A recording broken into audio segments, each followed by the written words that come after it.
A dica de hoje é sobre ficção científica, mas não para ler, para escrever, né? Um grande ponto em relação à ficção científica é trabalhar as grandes questões que a humanidade ainda não resolveu, né? Porque se você for para pensar, toda ficção científica é uma ficção especulativa, ou seja, ela trabalha aquele conceito que em inglês eles chamam de what if, ou em português, e se. Então, por exemplo, você fala assim, por que nós não encontramos vida inteligente, né? Então se você levar isso por EC, né? O que aconteceria se nós encontrássemos vida inteligente? Quer dizer, o que vai acontecer no futuro se, ou quando, né, o Sol virar uma supernova? Será que os seres humanos vão conseguir ter saído da Terra? A gente vai conseguir colonizar os planetas, né? E o interessante desse tipo de situação é que uma ideia, e depois eu vou até falar de outros conceitos, porta várias histórias, né? Então, por exemplo, você pega a questão dos alienígenas. Vai ser agora? Vai ser no futuro? Né? Nós vamos encontrá-los? Eles vão nos encontrar? Como vai se dar? Eles são hostis, né? Eles são amigáveis? Então, por exemplo, falando de filme, que filme todo mundo conhece, quer dizer, você tem Alien, você tem Predador, você tem ET, você tem Contatos Imediatos do Terceiro Grau, quer dizer, né? Você tem Men in Black, você tem... Então, vai para comédia, vai para o sério, vai para o terror, vai para isso. Tudo em cima da mesma ideia, quer dizer, e se nós fizermos contato? Você tem Star Trek, né, no futuro, eles estão sempre entrando em contato com outras raças de alienígenas, né? Mesmo já tendo contato com alguns alienígenas, eles terminam mostrando como é que são o contato com outras raças.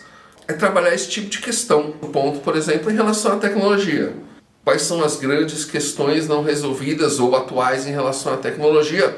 Ou imaginar a tecnologia daqui a 10 anos, 20 anos e ver como a gente pode trabalhar com elas. Então, por exemplo, a moda hoje é inteligência artificial. E se a gente for pegar, quer dizer, a gente tem clássicos como Matrix, que trabalhou em inteligência artificial, a gente tem Exterminador do Futuro, né, que é a grande brincadeira que todo mundo faz nas redes sociais, né, quando a gente fala dessas inteligências artificiais como o ChatGPT, ou como aquelas duas inteligências artificiais, acho que se não me engano no Meta, que começaram a conversar uma com a outra, os caras tiveram que desligar porque ninguém estava entendendo o que elas estavam falando, né? Que é até um ponto que... O que determina inteligência é a consciência. A criação de uma língua é uma determinação de consciência. Então você vê o quão a gente está, ou desligaram, né? Que não é simplesmente uma programação que parece inteligente e realmente é uma inteligência. O que vai ser daqui a 20 anos, né? O que vai ser quando a gente conseguir colocar a consciência de alguém numa máquina? Quer dizer, o que a gente vai conseguir quando a gente começar a curar doenças, a gente conseguir chegar à imortalidade. Se a gente tem a superpopulação na Terra hoje, que as pessoas morrem, imagina como é que vai ser o planeta para as pessoas não morrerem mais, né? Então, assim, todos esses tipos de questão ligados à tecnologia, à nossa vida.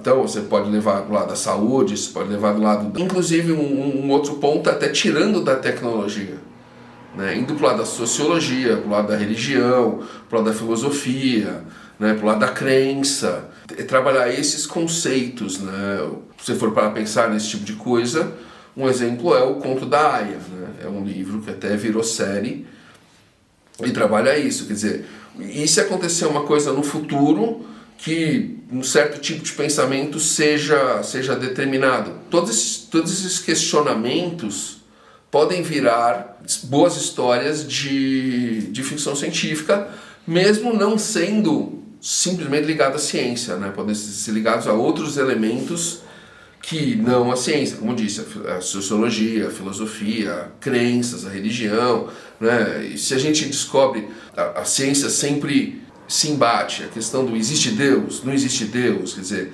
todos os grandes cientistas que chegaram a grandes descobertas comentaram que eles passaram a crer mais em Deus porque não é possível que a coisa seja tão complexa e não tenha efetivamente uma mente por trás dela, mas E se realmente a gente descobrisse que não existe Deus, ou que existe Deus, o que seria das religiões, né? Quer dizer, então tudo isso criaria uma quantidade tão fenomenal de histórias que, né, a gente não tem como pensar assim, em todas, né? Assim, você pensa em uma e tudo bem. Um outro conceito é a própria questão do que já foi escrito, né? Então eu falo assim, olha, eu não concordo com esse autor, ou um outro ponto de vista em relação a esse autor seria, então você reescreveria uma história, né? Ou, na verdade, você tiraria a ideia de uma história e trabalharia ela de uma maneira diferente do que um outro autor fez, né? De modo que você conseguiria chamar atenção. Claro que tudo isso pensando no ponto de vista do protagonista que chame atenção, história que chama atenção, né? Uma trama que chame atenção, que crie empatia com o público, né? Porque também não adianta você criar uma coisa que ninguém se interessa, né? O ponto é que você tem que entender que o quão maior, né, ou mais distante for o seu conceito. Então, por exemplo, esse exemplo que eu dei do quando o Sol virar supernova, mais difícil vai ser de alguém contestar a sua ideia, né? Porque como alguém vai contestar a sua ideia se a coisa não vai acontecer no ano que vem, ou a semana que vem, ou, né? Então, por exemplo, uma coisa é você falar de inteligência artificial nos anos 80, nos anos 90, nos anos 2000, quando a gente não estava com a tecnologia que a gente está hoje. Hoje é complicado, porque você vai contar uma história, mas e se acontecer uma coisa no mundo real que desdiga, né, o que você está falando? Então você tem que tomar cuidado que o quanto mais longe você tentar ir, mais difícil vai ser de alguém contestar você. Por exemplo, um exemplo disso bastante normal é a própria questão cyberpunk, né? Criado nos anos 80, eles falavam assim, se a tecnologia for crescendo como está crescendo e a nível de vida caindo como está caindo, o futuro vai ser cyberpunk. E o futuro era o quê? 2020, ou seja, 3 anos atrás, né? 2021, 2019, quer dizer, a gente vê De Volta para o Futuro, que ele indo para 2015, fala assim, cara, 2015, coisa velha, né? Quer dizer, o que há 8 anos atrás, quer dizer, e a gente brinca, né? Cadê o meu DeLorean. skate? Cadê o meu skate flutuante, né? Quer dizer, cadê o meu carro que flutua? Então é complicado, né? Porque o quanto mais perto você chegar, quanto mais próxima for o seu nível de realidade, mais fácil vai ser as pessoas falarem, não vai ser desse jeito, né? Então, e é isso. Espero que essas poucas ideias ajudem na criação, né? E precisando, a literação está aí, né? Chama a gente vamos conversar.